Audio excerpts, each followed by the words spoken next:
Hello, everyone.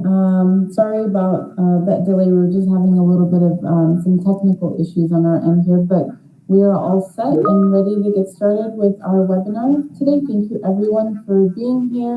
My name is Fatima. I am the Resource Nurse Manager for Mother's Milk Bank, California, and I'm excited to be here with everyone to go over some topics related to donor human milk, breastfeeding. I'm here to answer any questions that you may have.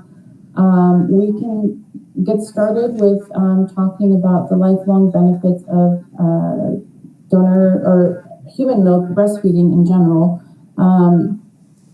We can go ahead and just jump right into discussing the benefits of breast milk, donor human milk. Just to start off with, I would say that, breastfeeding is highly encouraged and something that, really benefits the baby, but also the mother. It is, it's rich in proteins, fats, carbohydrates, vitamins, minerals, and all of these are easier for the baby to digest and easier on the baby's tummy. This is for, healthy babies, but also the same applies for those preterm little babies as well, the ones that are not well in the NICU. In addition to it having all those vitamins, minerals, and fats that the baby needs, the breast milk also has components of like the hormones, the growth factors, and all the enzymes that support the immune system, the development and digestion of the milk, and the breakdown that takes place. And there's also evidence that breast milk helps reduce the incidence of respiratory and gastrointestinal infections, ear infections, urinary tract infections. All of these really help the babies thrive and develop. As far as the NICU babies, the same applies for the NICU babies. We're dealing with a more fragile and more vulnerable population of babies, the donor human milk or the breast milk, if the mother is able to breastfeed and provide her own milk, can help in reducing NEC, which is necrotizing enterocolitis. This is a life-threatening condition that typically happens with babies who are preterm, preemie babies. So the breast milk, if the mother is able to provide, will really help these babies, have better outcomes, develop and do really well later in life. And if the mother's not able to provide her own breast milk, and a lot of the times when babies are born premature, the mother's also not well, given, just the overall picture of their health is, they're not doing well a lot of the times when their babies are also born really early. And so this is where donor human milk becomes so vital and life-saving to these babies. It does really help their survival and their growth and the outcomes during their time in the NICU. And if you guys have if there's any questions, feel free to send your questions over. I'm happy to pause, but I'll just go over to the next topic of conversation is how to become a milk donor. So here at Mother's Milk Bank, California, we have a very, very, we've tried to really streamline the process for our mothers and the donors to really make the process simple and easy for the families that we work with. So we've created a total of about 4 to 5 steps on how to become a donor. And this can start off by either you jumping onto our website, chemmilk.org, and you can complete the web leads that we have there. There's a form that you provide your information in there, your name, your address, your baby, some very basic information related to your baby. We do require a minimum of 100 ounces. And once you submit that information in, you can, one of our donor coordinators from our office will call you within 24 hours, and they'll do a phone screening that takes place. And that phone screening can take anywhere between like 5, 10, 15 minutes, depends on, the questions that you have. We'll walk you through all the steps. We'll also do a preliminary health screening. We'll ask you questions about like any medications you're taking, your medical history, about your baby, why you're interested in breastfeeding, all those good questions. And at that point, if you're interested in donating, and if we've determined that you're a good candidate for donating milk, then we would go ahead and send you a donor packet, which is some forms. There's probably like 1 or 2 consent forms there that you have to sign. And there's some questions that we ask about your medical history. All of this is sent to you through DocuSign, so it's very straightforward, very easy. You open that link and you fill in those answer those questions, sign those forms all through DocuSign, and you just send it back to us. Very, simple and straightforward. No need to print anything out or download any forms. So once we do that phone screening and you receive that donor packet, really there's only 2 additional steps left at that point. And after doing that form or calling us to do the phone screening, if you want to complete the form, great, you can do that online, or you can just call us directly in our office, and one of our donor coordinators can walk you through the steps. And if you're ready, we can go ahead and do the screening and get that process going for you. But once we've done that phone screening, that 5 to 15, 10-minute phone screening that takes place, we'll go ahead and send that donor packet. You fill it out, sign it, send it right back to us, and then we'll go ahead and work with you to send over a medical release form. And this form is for whether it's your OBGYN or your primary care doctor to really fill out and state that you're in good health and that there's no concerns or significant medical history that would prevent you from being a donor. So once they sign that and return that to us, we can go ahead and move forward. But at that point, after your donor packet, we'll work with you, and we encourage our donors to send this form to their primary care provider or their OBGYN or nurse midwife or nurse practitioner, whoever you're seeing, to have them fill out this form. We'll also send the form from our end, and the team that I'm working with is really good about trying to communicate with your doctor's office to get these forms signed. At that point, we'll also send you over to get some lab work done. All of our donors get screened for syphilis, HIV, Hep C, Hep B, HTLV. These are all the tests that we run. This is free of charge for you. You really don't have to do anything on your end besides letting us know, and we'll go ahead and send that order. It's all done electronically. So we work with LabCorp, we work with LabQuest. So we can help you find a site close to you, or you can just go onto their website and put in your zip code and find the closest lab station to you. And all you really have to do is walk in there with your ID. You can also make an appointment through their like online platforms, but you can walk in, you can do a walk-in. I highly recommend making an appointment, but you can walk in with your ID and have your labs drawn. No charges, no fees on you. We'll take care of that on our end. And at that point, once you get your lab work done, just let us know that you've done your lab work. And as long as we get your medical form signed from your provider, you're ready to request your first cooler. So you just contact your donor coordinator, let them know like, hey, look, I got my labs drawn, my medical form is on its way, or we just receive it directly from your provider.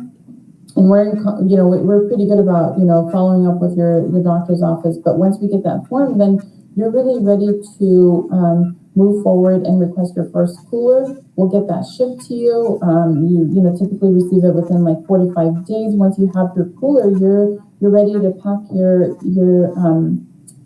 milk and get that out to us so that we can go ahead and start filling those orders that are coming from the hospitals. So that we can serve those babies that really need this donor human milk, vital nutrition that they really, really need.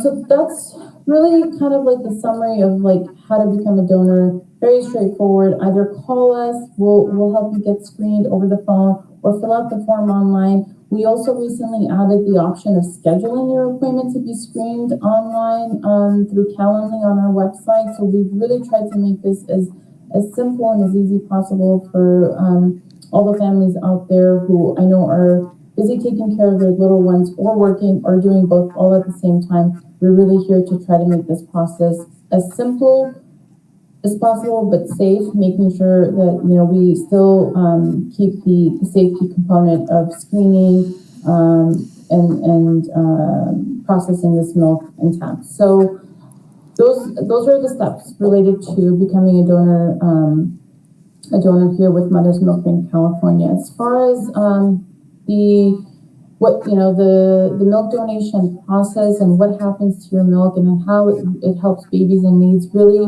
once we receive your milk, we have a lab on site that does an incredible job. We have a team in the lab who does an incredible job of getting that frozen milk, thawing it, processing it, testing it, making sure it's pasteurized and packaged perfectly so that we can start shipping it out to all the hospitals that are requesting milk.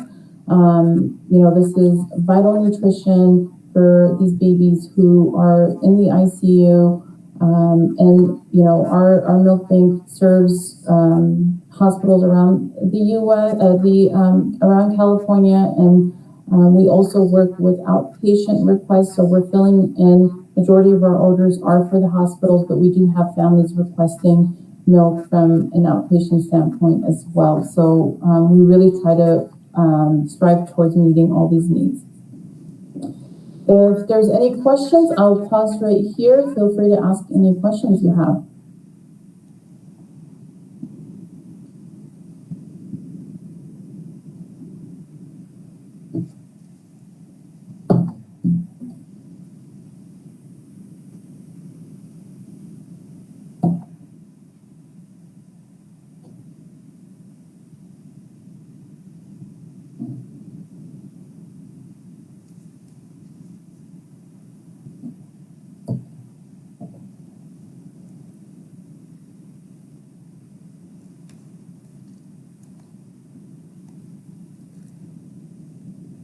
Hi, Fatima. Yeah, some people sent some of their questions, and let me read them for you.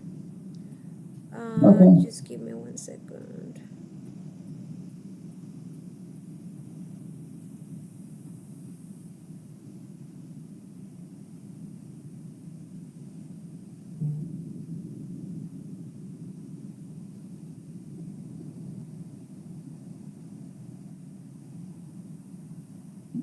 Okay, so I see there's one question that came in through the live chat. The question is, I've heard so many times that overproduction of milk leads to many bad outcomes, like mastitis. Is this true? I'm an overproducer, which is why I donate and I want to do it safely. Yes, so I think, part of the overproduction could be related to how often you're pumping. I would say it really just depends on the overall picture. Like, what are you pumping exclusively, meaning your baby's not latching on and emptying your breast?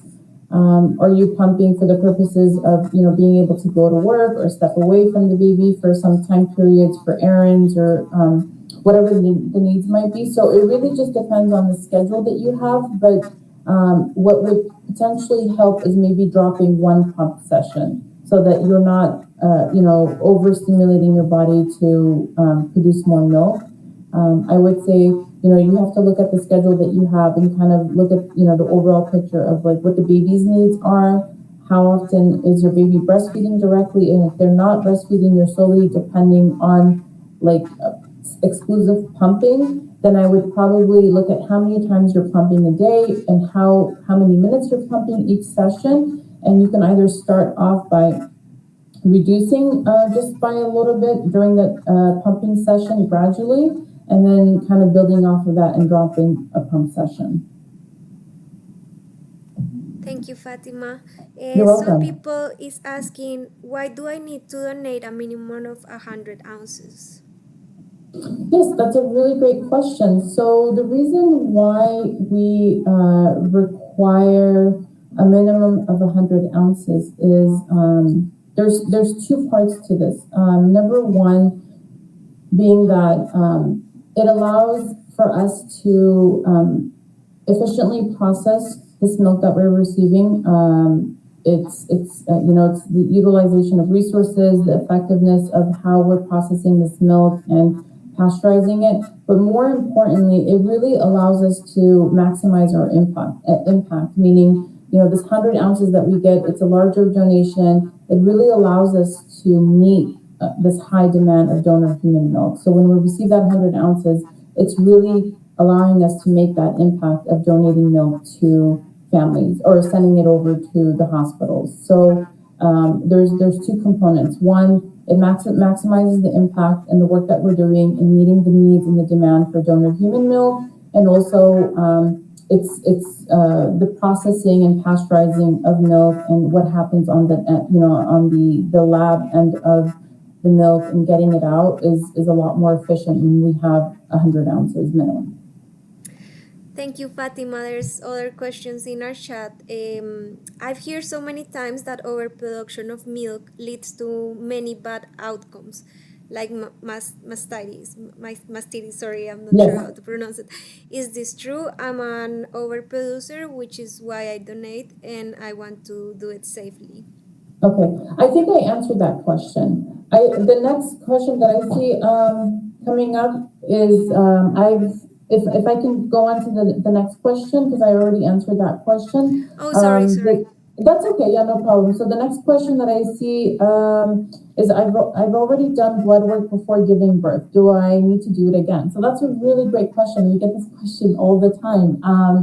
So our requirement is that we can accept blood work that is from 6 months from the time that you will be approved. So from the time that you're approved prior, it would be about 6 months. We can accept that, the blood work. I will say that a lot of the donors that we work with recently had a baby, maybe a month, 2 months, 3, 4, 5 months ago. And fortunately, standard prenatal testing records include 4 of the 5 tests that we require. So, syphilis, HIV, Hep C, Hep B are included in your prenatal labs. So that should be available. However, we do test for HTLV, and that's not a common test that's done during the pregnancy. So what happens sometimes if donors have those 4 tests, like the syphilis, HIV, Hep B, and Hep C, we'll go ahead and take that result from your doctor. If you can get that report, get those results from your OBGYN, and then we can just send you to get your HTLV done. No problem. So you'll just go get the blood work done for the HTLV. However, because you're already going to the lab and you're like, you know what, I'd rather just go get everything done in one shot at one place, then that's also fine. We can go ahead and send you, but we can take your labs from 6 months ago. That's the standard that we have in place. Let me see what other questions are coming in here. There is one more on YouTube. And she's asking, can anyone buy milk from the bank? Can anyone buy milk from the milk bank? Families can reach out to our milk bank, and we can work with them to determine what the needs are and what the situation is and how much milk they're needing. And based on that conversation, we can determine to provide them donor human milk. Thank you. And we really try to, strive towards making the milk accessible to all families. Given, the nature of, donor human milk, but also the hospital population, meaning the babies in the ICU, we really focus or try our best to meet those needs, and those needs are really growing. However, we do work with outpatient families as well to be able to meet the needs that are coming from it. All right, we can go on to the next question.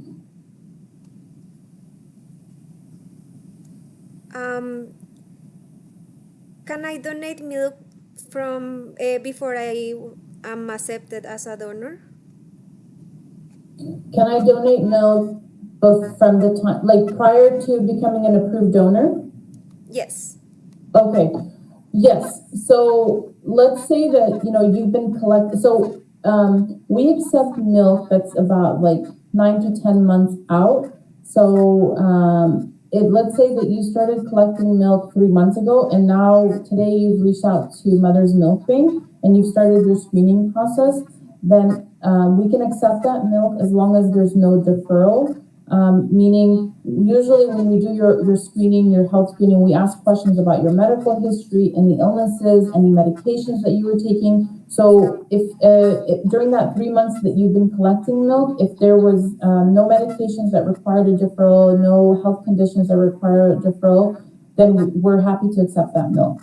However, if there are periods where you had to be on certain medications, not all medications have deferral periods, but there are some medications and conditions that do require deferral periods. And if we identify that, we just add that block of time where we can accept your milk.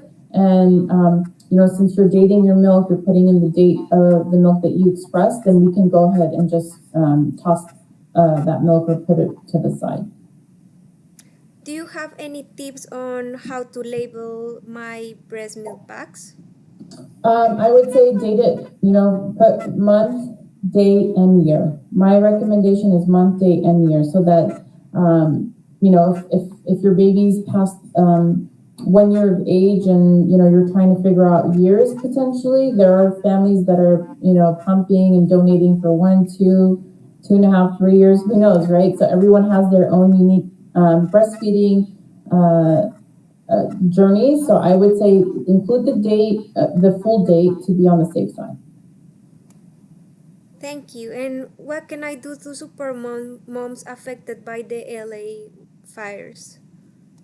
Wonderful. That's a really great question. During this time, I would say the best thing that we can do is donate your milk so that we can serve the hospitals and the families in that region. And we're really, really trying to focus on helping those families in need.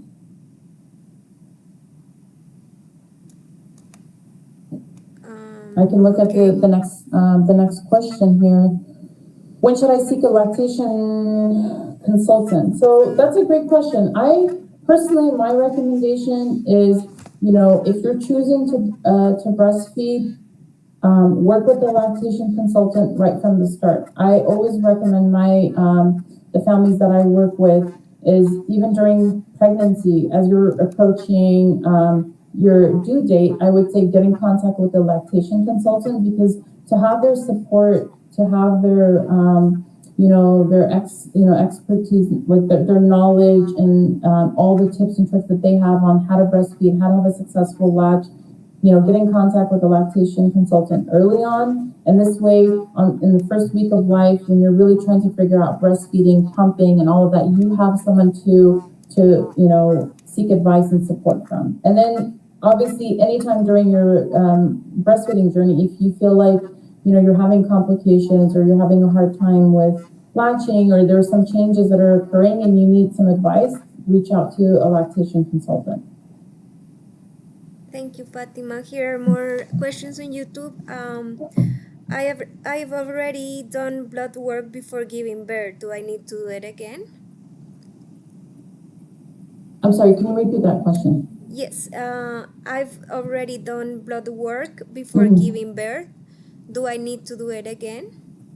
So maybe this is, I don't think this is the same question, but it's very similar to the question that was asked earlier.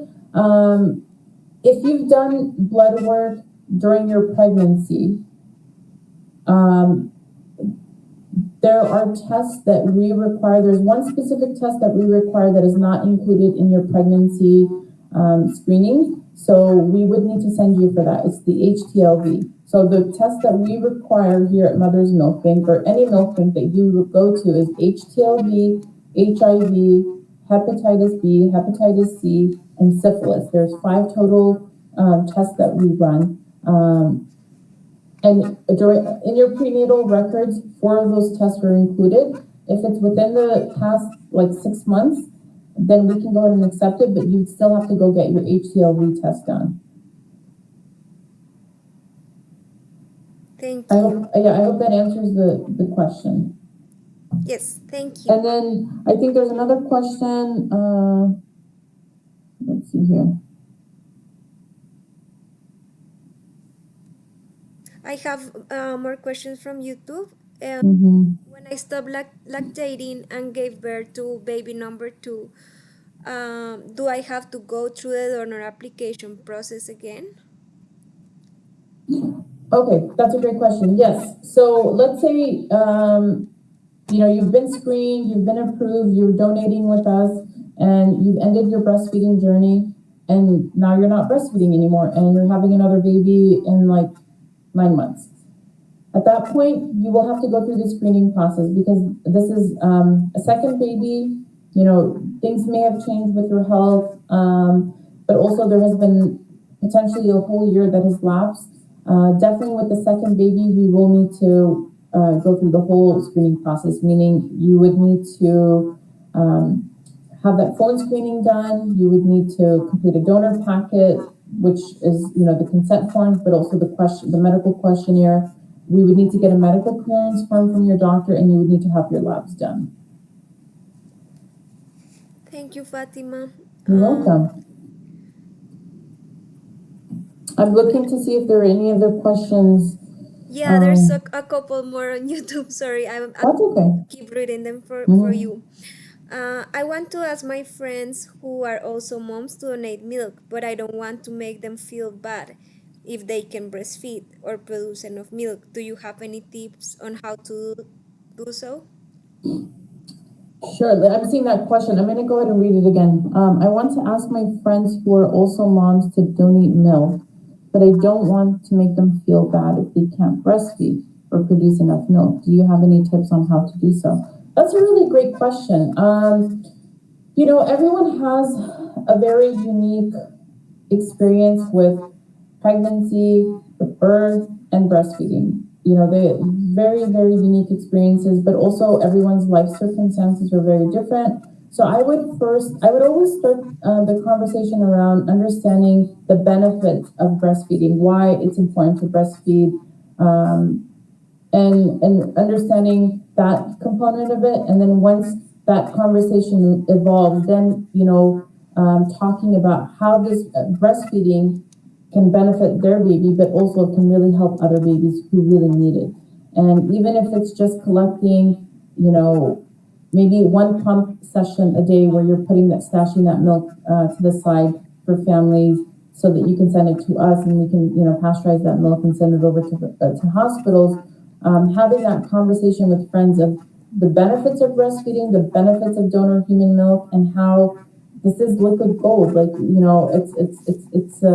it's just so beautiful that our bodies are able to, produce this milk, and it's healing, and all the nutritional content that's available there, and it's free. We don't have to pay for this. Like ourselves, we produce this.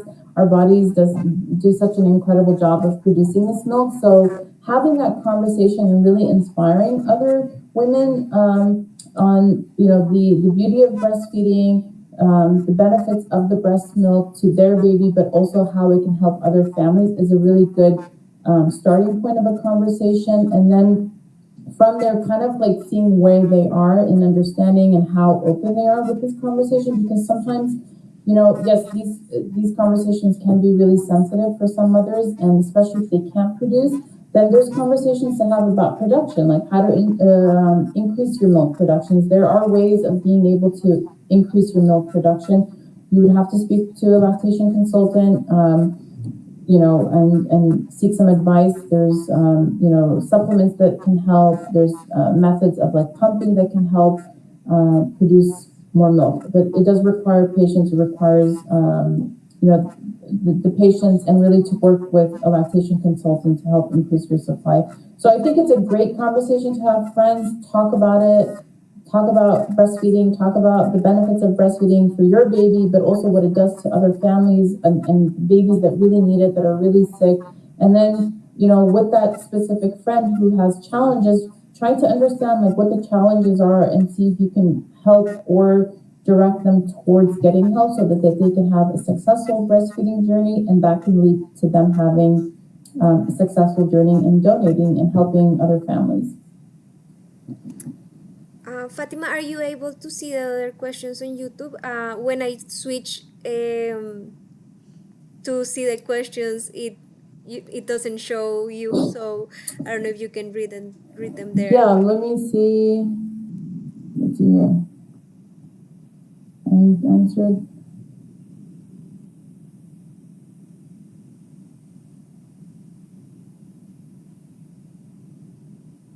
So how recent does the blood work need to be accepted? What tests are included in the blood work? So 6 months, the blood work needs to be nothing greater than 6 months.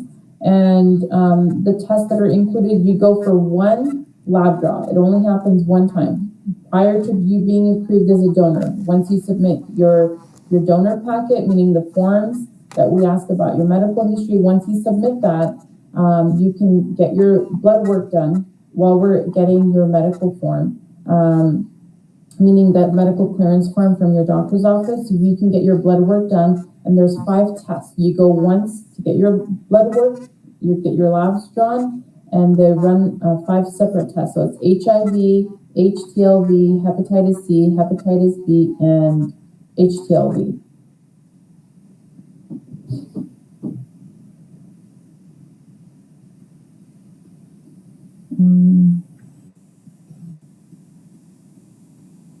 So there's another question that's being asked, but I already answered this question. I'll go ahead and go over this again. Sorry, I'm joining late. Can you please restate your answer to the question? Can anyone buy milk from the milk bank?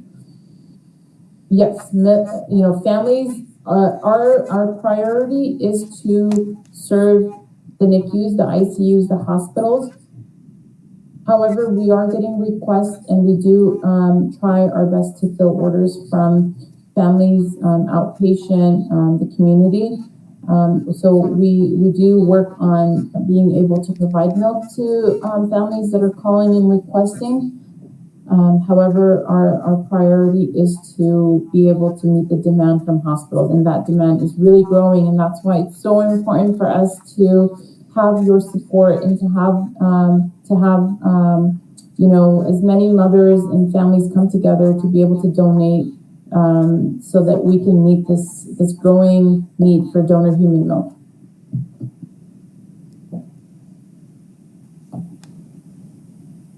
Any other questions? I'm not seeing any more questions coming in, so let's see.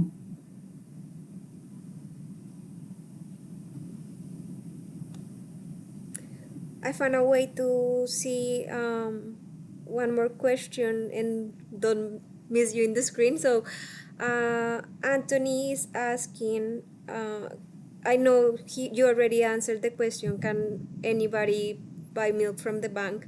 But he's telling a little bit of his story. I'm an intended parent for a surrogacy baby with an expected delivery in May 2025. I would like to feed baby breast milk, my baby breast milk. Due to my income, I will be a private pay. Will I need order from it? He didn't finish the question, but I guess he's asking if he can order milk from us. Okay. Let me, I see that question coming in as well. Let me read it one more time to see if I understand, okay? I'm an intended parent for a surrogacy baby with an expected delivery of May 2025. I would like to feed baby breast milk.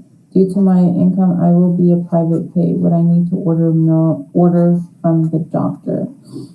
You can contact us directly, and we can work with you to see if we can fill this order for you. So please reach out to us directly, and we can have a conversation about what the needs are, how much milk you need. We can assess the situation, and hopefully we should be able to fill that order depending on the circumstance. And then the next question that I have here is, let's make sure I don't miss this. Do you have any informational handouts that include information about benefits of pasteurizing breast milk? Yes, so we do have material available regarding the benefits of pasteurizing milk. This is all available on our website, so please go on our website. It's available there. But yeah, so I hope that answers the question.